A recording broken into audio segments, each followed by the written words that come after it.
नमस्कार दोस्तों, welcome to online engineering. My name is Ankit और अभी हम यहाँ पर बात करने वाले हैं हमारे रिक्रूटमेंट अपडेट के अंदर अगली अपडेट की, जो कि आप लोगों का निकल के आ रही है एचपीसीएल की तरफ से। तो हिंदुस्तान पेट्रोलियम सभी लोगों को पता होगा कि एक पब्लिक सेक्टर एंटरप्राइजेज है जिसका इंडियन इकोनॉमी के अंदर बहुत अच्छा या बहुत ही मेजर रोल आप लोगों का यहाँ पर रहता है। अब यहाँ पर मैं बात करूं आप लोगों से कि सर यहाँ पर पोस्ट कौन सी निकली है, तो पोस्ट यहाँ पर मैं इंजीनियरिंग पोस्ट के बारे में आप लोगों को यहाँ पर बताने वाला हूँ, जिसमें मैकेनिकल, इलेक्ट्रिकल, इंस्ट्रूमेंटेशन, केमिकल और सिविल इंजीनियर्स के लिए यहाँ पर वेरियस पोस्ट आपको देखने को मिलेगी।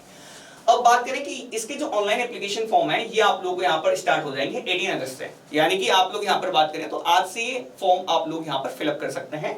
वहीं पे लास्ट डेट अगर मैं बात करूं तो लास्ट डेट आपकी एक महीने बाद है, यानी कि 18 सितंबर में आप लोगों को यहाँ पर दे दी गई है। अब बात करते हैं सर कितनी यहाँ पर वैकेंसीज हैं, तो देखो मैकेनिकल वालों के लिए 57 वैकेंसीज है, इलेक्ट्रिकल वालों के लिए 16 वैकेंसीज है, इंस्ट्रूमेंटेशन वालों के लिए 36 है, सिविल वालों के लिए 18 है और केमिकल वालों के लिए 43 वैकेंसीज आप लोगों को यहाँ पर दी हुई है। लेकिन यहाँ पर साथ साथ यहाँ पर मैक्सिमम एज लिमिट भी आप लोगों को यहाँ पर मेंशन्ड है। ये क्राइटेरिया आप लोग अच्छे से याद रखें कि मैक्सिमम एज जो है आप लोगों की 25 से अबव नहीं होनी चाहिए।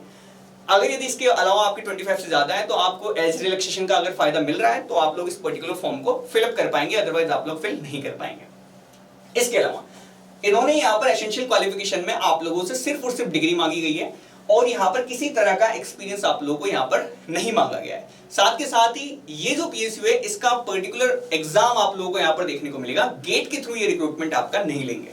ठीक है, अब यहाँ पर बात करता हूँ मैं आगे की तरफ, तो आगे आप लोगों को यहाँ पर अगली इन्फॉर्मेशन देख लेते हैं। अगली इन्फॉर्मेशन है आप लोगों की शॉर्ट लिस्टिंग और सिलेक्शन प्रोसेस के रिगार्डिंग। तो देखो आप लोगों को यहाँ पर मैं बता देता हूँ आप लोगों को कि यहाँ पर जो सिलेक्शन आप लोगों का रहेगा वो किस तरह से रहेगा। तो देखो यहाँ पर आप लोग देख भी सकते हैं कि आपका सीबीटी आप लोगों का यहाँ पर लेंगे। देखो सबसे पहला मैं आपको बता दूं, सबसे पहले आपका सीबीटी होगा, एक पेपर होगा जिसमें ऑब्जेक्टिव टाइप के आप लोगों से यहाँ पर क्वेश्चन पूछे जाएंगे। उसके बाद आपका ग्रुप टास्क होता है, जब आप लोग इसमें सेलेक्ट हो जाओगे उसके बाद आपसे ग्रुप टास्क कराया जाएगा, फिर आपका पर्सनल इंटरव्यू होगा, फिर उसके बाद आप लोग यहाँ पर देखो तो जो फाइनल सिलेक्शन की लिस्ट है वो हम इंजीनियर्स के लिए आ जाएगी, है ना। ये जो बाद वाला है ना मूड कोर्ट, ये आप लोगों के लिए नहीं है, इंजीनियर्स के लिए नहीं है ना। तो हमारे पास यहाँ पर पहले सीबीटी देना है, सीबीटी क्लियर करेंगे, फिर आपका ग्रुप टास्क होगा, ग्रुप टास्क क्लियर करोगे, फिर आपका पर्सनल इंटरव्यू होगा, है ना। तो ये आप लोगों का पूरा फॉर्मेट यहाँ पर आपको देखने को मिलने वाला है। अब सर सीबीटी के अंदर क्या क्या आप लोगों को किस किस तरह के सवाल आएंगे, तो देखो दो ही तरह का यहाँ पर इन्होंने बोला हुआ है, पहला है जनरल एप्टी और दूसरा है आपका टेक्निकल टास्क। अब देखो जो टेक्निकल नॉलेज के सवाल है उसमें तो आप अपनी इंजीनियरिंग वाली स्ट्रीम वाला मान के चलें, सिविल वाले तो सिविल वाला, इलेक्ट्रिकल वाले इलेक्ट्रिकल वाला, मैकेनिकल वाले मैकेनिकल वाला।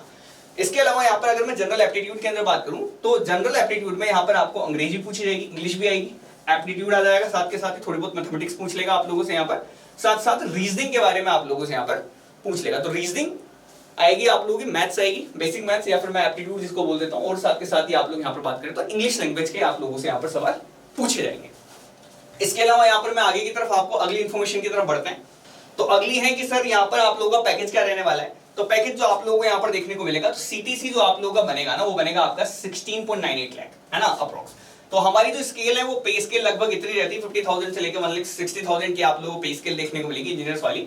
तो यहाँ पर जो आप लोगों को सीटीसी आप लोगों का यहाँ पर जनरेट होगा वो होगा आपका 16.98 लाख का। इतना पैकेज है, देखो पैकेज तो बहुत बढ़िया है, आप लोग यहाँ पर मान के चल रहे हैं एचपीसीएल की तरफ से, जो कि इन्होंने यहाँ पर दे रखा है। अब बात करते हैं आगे की तरफ। आगे आप लोग यहाँ पर बात करके चलें तो जब आप लोगों की ज्वाइनिंग होगी उसके बाद आपको 1 साल तक प्रोबेशन पीरियड आप लोगों को सर्व करना है। उसके बाद आप लोग सक्सेसफुली आप लोग यहाँ पर क्या करोगे, आपको जो पोस्ट है वो आप लोगों को यहाँ पर मिल जाएगी, यानी कि 1 साल का ट्रेनिंग पीरियड है और कुछ नहीं है। बाकी पोस्ट परमानेंट है, पोस्ट के बारे में आपको कोई दिक्कत देने वाली बात नहीं है ना। तो 1 साल का प्रोबेशन पीरियड बस आपको सर्व करना पड़ेगा साथ के साथ। इसके अलावा देखो एप्लीकेशन प्रोसेस जो है ये आप लोगों की स्टार्ट हो चुकी है ना। 18 अगस्त से आप लोग यहाँ पर आज से स्टार्ट हो चुकी है और 18 सितंबर तक आप लोग यहाँ पर इसको क्या कर सकते हो, यहाँ पर फिलअप कर सकते हो। फिलअप करने के लिए आपको इस वेबसाइट पे जाना है। वेबसाइट तो क्या है, आप लोग यहाँ पर hindustanpetroleum.com आप लोग जिसे डालोगे उसके अंदर करियर आप लोग को ऑप्शन दिखेगा, करियर के अंदर आप लोग जाके यहाँ पर फॉर्म फिल कर सकते हैं। करियर ऑप्शन के अंदर यहाँ पर चले जाना है ना बेसिकली। इसके अलावा यहाँ पर मैं अगली बात बता देता हूँ, अगली जो इंपॉर्टेंट है एप्लीकेशन फी की बात कर लेता हूँ। तो एप्लीकेशन फी यहाँ पर आप लोग को हो सकता है थोड़ी ज्यादा लगे, है ना। ठीक है, तो यहाँ पर जो एप्लीकेशन फी है इस पर्टिकुलर की आप लोगों को 1180 आप लोगों को यहाँ पर नजर आएगी, यानी 1180 रुपए आप लोगों को यहाँ पर क्या करने पड़ेंगे, यहाँ पर टोटल पे करने पड़ेंगे। ये किस किस को पे करना है, यहाँ पर ये जनरल ओबीसी और साथ साथ ईडब्ल्यूएस वालों के लिए यहाँ पर ये पर्टिकुलर फी आप लोग यहाँ पर रखी गई है ना। और अगर मैं बात करूं एससी एसटी वाली कैटेगरी को, तो उनके अलावा यहाँ पर जो विकलांग वाली कैटेगरी है इन सबको ये आप लोगों को पेमेंट से आप लोगों को यहाँ पर फ्री रखा गया है। तो यहाँ पर ये सारी की सारी डिटेल मैंने आप लोगों को यहाँ पर दे दी है। इसके अलावा यहाँ पर एक और बात आपको ध्यान रखनी है कि जितनी भी आपकी कंपटीशन रहेगी, चाहे एज की रहेगी, एक्सपीरियंस की रहेगी, वो सारी की सारी कैलकुलेशन आप लोग यहाँ पर इस डेट से कर लेना, 18 सितंबर से कर लेना। 18 सितंबर तक आप लोगों की एज इतनी हो जानी चाहिए या इतनी होनी चाहिए, इससे आप लोग यहाँ पर कैलकुलेट करके चलें तो आप लोगों को यहाँ पर पता चल जाएगा कि आप जो है यहाँ पर एलिजिबल भी हैं कि एलिजिबल नहीं है इस पर्टिकुलर पोस्ट के लिए। और साथ के साथ ही आप लोग यहाँ पर देखो इसकी तैयारी आप लोग आराम से कर लें। इसका भी एग्जाम की डेट इन्होंने यहाँ पर साथ के साथ इसी पेपर के अंदर अनाउंस तो नहीं करी है ना, यहाँ पर तो मुझे एग्जाम डेट नहीं दिखाई दे रही है। बाकी जैसे इसके बारे में अगली कोई भी इन्फॉर्मेशन आती है मैं आप लोगों को यहाँ पर शेयर कर दूंगा। उसके लिए आप लोग हमारे टेलीग्राम चैनल को ज्वाइन कर सकते हैं, जिसका लिंक आपको डिस्क्रिप्शन में देखने को मिल जाएगा, ठीक है। और साथ के साथ ही देखो यहाँ पर इन्होंने इतनी बातें आप लोगों को यहाँ पर मेंशन कर रखी है, सिलेबस वगैरह आपको यहाँ पर इसकी वेबसाइट पे जाके ही आप लोगों को यहाँ पर निकालना पड़ेगा, ठीक है। बाकी देखो इसका कॉमन सिलेबस है, जैसा आप लोगों को अदर एग्जाम्स का देखने को मिलता है, सेम सिलेबस आप लोग मान के चलें। जो गेट का सिलेबस है सेम सिलेबस आप लोग यहाँ पर इसका मान के चल रहे हैं, ठीक है।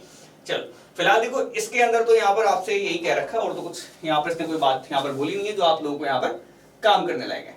चलो फिलहाल देखो इस सेशन में इतना ही, मिलते हैं बाकी, तब तक के लिए बाय, थैंक्स फॉर वॉचिंग। इसके अलावा अगर आप तैयारी करना चाहते हैं किसी भी पर्टिकुलर एग्जाम की जो कि सिविल इंजीनियरिंग से रिलेटेड है, तो आप लोग इन गिवन नंबर्स के ऊपर कॉल करके हमसे क्वेरी कर सकते हैं। मिलते हैं बाकी नेक्स्ट सेशन में, तब तक के लिए बाय, थैंक्स।